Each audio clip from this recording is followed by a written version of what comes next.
A viewer asked me, what are the bare essential mods to do on the WR250R if you're on a budget? Let's go for a ride!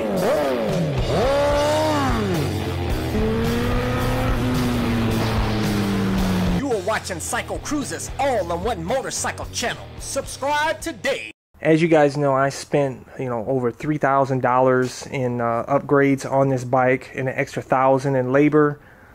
Because I had to have the bike put on the dyno and have them run 2 custom maps on this bike.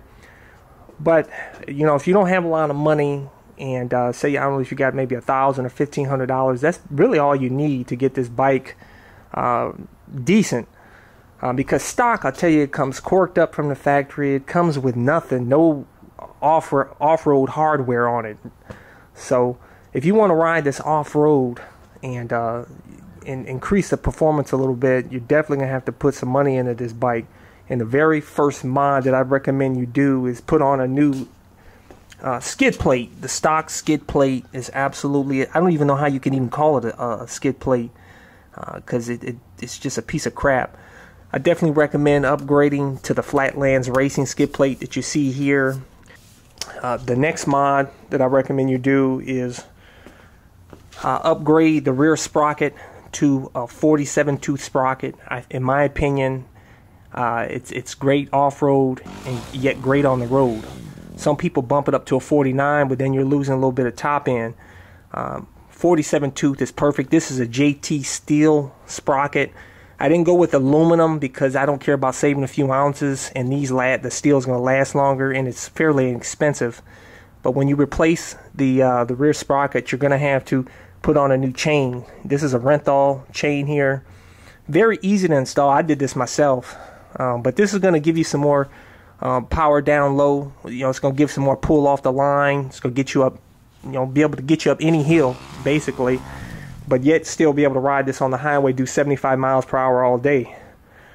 The next mod I recommend that you do is remove the AIS, which is something you can do for free. But you'll have to buy the block off plate. But you remove the AIS, that's for emission purposes, whatnot. Then the next step, I would say, get rid of the stock exhaust and put on an FMF Q4 exhaust. You can go with the Mega Bomb header. I have the Mega Bomb header here. This supposedly increases the bottom end power. I don't know how true that is. But you can just stick with the stock if you don't want to spend any extra money on that. It's not that big of a deal. It's probably not going to increase the performance all that much.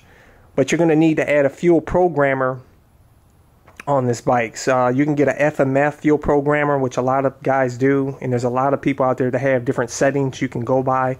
So that way you can skip the dyno tune. I went with the Power Commander and had it professionally tuned because I just wanted dialed in 100% right. And you can also do the airbox door mod that I did, which basically you hollow out the door and you put an air condition filter behind it, and so that way you don't have any loose contaminants coming in, but yet you have a lot of airflow coming through. But like I said, you're going to have the fuel programmer so that it balances out the air-fuel ratio. Like I said, I did 2 maps. I did a switch here that mapped for the stock door and a map for the modded airbox door. So that way, if I'm going in the woods where there's a lot of water and I feel like I'm going to ride through some streams or something, I can throw on the stock door and just flip the switch. And I carry a stock door here in this tail bag here. By the way, links to everything, all the mods that I've done on this bike. You can go to my website, psychocruiser.com, and click on the menu tab, My Mods, and that's links to all the mods I did for this bike and the CBR. Also, I'll include a lot of the mods in the description and comment section of this video as well, especially for the main stuff that I'm recommending for you guys that are on a budget. You can skip the exhaust and and the header and all that. You really don't have to add that, but if you want a bump in performance, I highly recommend it. But it's not necessary. Like I said, the skid plate, definitely, rear sprocket, and definitely I would recommend changing the bars out because the stock bars are narrow and lower, And some people say they're soft. You know, you drop the bike, they'll bend, even though I dropped it stock and it didn't bend. But you know, these contour bars are so much nicer. It raises the bars up, makes them wider as well. And then if you want to, and also I recommend you change the tires out. The stock tires suck off-road. Definitely recommend going with a Pirelli Scorpion MT21 front tire and the Dunlop D606 rear tire. These are DOT approved dual sport tires. Great on the street and great off-road. You know, when you change the tires out, you're going to have to change the tubes, and I definitely recommend upgrading to heavy duty tubes, because that'll help prevent flats. So, and also I recommend a really cheap mod that I highly recommend is putting on these spoke protectors. Very cheap. I think I paid like $20 or less. Put them on when you first get the bike, especially you buy the bike brand new. Put these suckers on and you don't have to worry about cleaning the spokes, man, because that, I tell you, you know, without these on, it's a pain in the ass cleaning those spokes. They get dirty, but with these spoke protectors, you don't have to sit there and clean them. You can just rinse it off and dirt comes off of the spokes. Also, I forgot to mention, you know, you want to put folding levers on here if you're not going to put hand guards on, because I tell you, if you drop the bike, it's gonna you know, bang up your bend your lever. So I bought these. These are Chinese ones, real inexpensive here, and they flip up, which I didn't really have to get them because I have the hand guards. But you know, the next mod that I would say if you want to spend money, definitely get some hand guards. These are the Zeta hand guards, and it gets expensive because you have to buy the hand guard, then you got to buy this separate, the guard here, and also the if you want to upgrade to this bracket, which I highly recommend getting this bracket because it'll make the hand guard stable. It bolts on here to the triple tree here at the top, and that way you don't have to worry about these suckers moving, have to retighten them or anything. And if you want to get rid of those stupid stock mirrors, get these folding mirrors here. These are awesome. I don't get any vibration, and when I've dropped the bike, they just go up. They don't get damaged. They're awesome. Like I said, links to everything in the description and comment section of this video, and a full detailed list of links for everything for both bikes on my website. But and definitely I would say, if you get any more money, definitely get a new seat. These are quite expensive though. This is a seat concept seat. You can ride on the seat all day. It's comfortable. I'll tell you, the stock seat's like sitting on wood.